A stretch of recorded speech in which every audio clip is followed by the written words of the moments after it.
Hello and welcome back to the graveyard.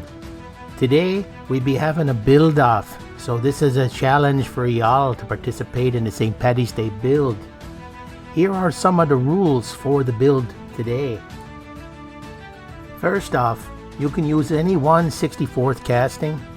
Must be Irish themed. Must be green or shades of green. It's pretty simple there. Completed by the 15th of March. Videos must be posted by the 17th of March, St. Patrick's Day. If you don't have YouTube, then you can send me a photograph of your work. Anyone can enter.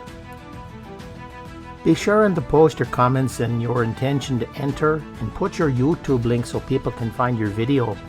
That would be something really special for people to be able to watch your hard work.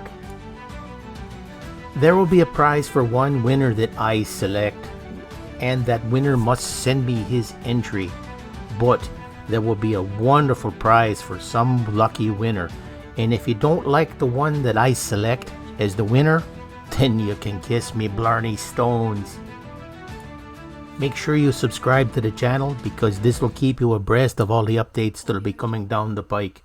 So from your Uncle Polly, we want to thank you for coming down to this contest, and let's have some fun with it.